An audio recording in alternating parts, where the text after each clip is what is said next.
JavaScriptல square bracket நோட்டேஷன்ங்கிறது ஒரு syntax. இந்த syntax use பண்ணி நம்மளால ஆப்ஜெக்ட்ல இருக்கிற வேல்யூவை ஆக்சஸ் அண்ட் மேனிபுலேட் பண்ண முடியும். அண்ட் இந்த ஸ்கொயர் பிராக்கெட் நோட்டேஷன் சின்டாக்ஸை நம்ம அரேக்கும் யூஸ் பண்ணலாம். பட் அரேவை விட ஆப்ஜெக்ட்டுக்கு இது ரொம்ப யூஸ்ஃபுல்லாக இருக்கும். டாட் நோட்டேஷனில் நம்ம ப்ராப்பர்ட்டி நேமை டேரெக்டாக கொடுப்போம். பட் இந்த ஸ்கொயர் பிராக்கெட் நோட்டேஷனில் நம்ம வேரியபிள்ஸை யூஸ் பண்ணியோ இல்லை எக்ஸ்பிரஷன்லேயோ நம்மளோட ப்ராப்பர்ட்டி நேமை டைனாமிக்காக குறிப்பிட முடியும். அண்ட் இப்போ நம்ம ஸ்கொயர் பிராக்கெட் நோட்டேஷனுக்கான எக்ஸாம்பிள்ஸ் பார்க்கலாம். அண்ட் இப்போ நம்ம கையில் ஒரு ஆப்ஜெக்ட் இருக்கு. இந்த ஆப்ஜெக்ட்ல நேம் அண்ட் ஏஜ் அப்படின்ட்டு 2 ப்ராப்பர்ட்டிஸ் வந்து இருக்கு. நேம்ல ஸ்ட்ரிங் வேல்யூ ஜான் இருக்கு, ஏஜ்ல நம்பர் வேல்யூ 13 இருக்கு. ஸ்கொயர் பிராக்கெட் நோட்டேஷன் யூஸ் பண்ணி ஆப்ஜெக்ட்ல இருக்கிற ப்ராப்பர்ட்டிஸ் வேல்யூ கெட் பண்றதுக்கு இந்த கோட்ல இருக்கிற மாதிரி சின்டாக்ஸ் ரைட் பண்ணணும். ஃபர்ஸ்ட் ஆப்ஜெக்ட் நேம் கொடுத்துட்டு followed by square bracket and அதில் நம்மளோட ப்ராப்பர்ட்டி நேமை string double quotes or single கோட்ஸ்ல கொடுக்கணும். அண்ட் இப்போ வேரியபிள் யூஸ் பண்ணி எப்படி டைனமிக்காக நம்மளோட ப்ராப்பர்ட்டியை ஆக்சஸ் பண்ணுறதுக்கு பார்க்கலாம். அண்ட் ஃபர்ஸ்ட் நம்ம ஆக்சஸ் பண்ண போகிற ப்ராப்பர்ட்டியை ஸ்ட்ரிங் வேல்யூவாக ஒரு வேரியபிளில் ஸ்டோர் பண்ணணும் இந்த கோடில் இருக்க மாதிரி.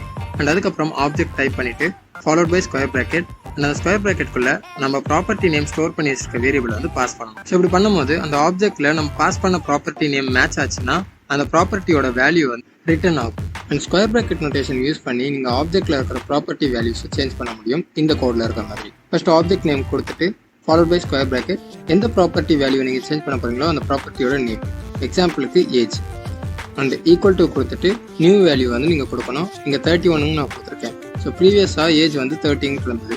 அண்ட் இப்போ நம்ம கன்சோல் பண்ணோம்னா 31 அப்படின்ட்டு நமக்கு ஆப்ஜெக்ட்ல இருக்கிற ஏஜ் ப்ராப்பர்ட்டியோட வேல்யூ வந்து ரிட்டர்ன் ஆகும். அண்ட் இப்போ ஸ்கொயர் பிராக்கெட் நோட்டேஷன் யூஸ் பண்ணி ஆப்ஜெக்ட்ல நியூ ப்ராப்பர்ட்டிஸ் எப்படி ஆட் பண்ணுறதுன்னு பார்க்கலாம். ஆப்ஜெக்ட் நேம் கொடுத்துட்டு followed by square bracket double quote or single கோட்டில் நம்மளோட ப்ராப்பர்ட்டி நேம் நியூவாக நம்ம ஆட் பண்ண போகிற ப்ராப்பர்ட்டி நேம் கொடுத்துட்டு ஈக்குவல் டுக்கு அப்புறம் அந்த ப்ராப்பர்ட்டிக்கான வேல்யூ வந்து கொடுக்கணும். அண்ட் இப்போ இங்கே எக்ஸாம்பிளில் பார்த்தீங்கன்னா நான் சிட்டிங்னு ஒரு ப்ராப்பர்ட்டி வந்து ஆட் பண்ண போகிறேன். ஸோ அதனால சிட்டிங் கொடுத்துருக்கேன். அண்ட் அந்த சிட்டியோட வேல்யூ வந்துட்டு நியூயார்க். அந்த ஆப்ஜெக்ட் ஆஃப் சிட்டி அப்படின்னு நம்ம கன்சோல் பண்ணோம்னா நமக்கு நியூயார்க் அப்படின்ட்டு அவுட்புட் கிடைக்கும். அண்ட் இப்போ உங்களுக்கு ஸ்கொயர் பிராக்கெட் நோட்டேஷன் பற்றி தெரிஞ்சிருக்கும்னு நினைக்கிறேன். அண்ட் இந்த ஸ்கொயர் பிராக்கெட் நோட்டேஷனை நம்ம ஆப்ஜெக்டோட ப்ராப்பர்ட்டிஸை டைனாமிக்காக ஆக்சஸ் பண்ணுறதுக்கு யூஸ் பண்ணுறோம்.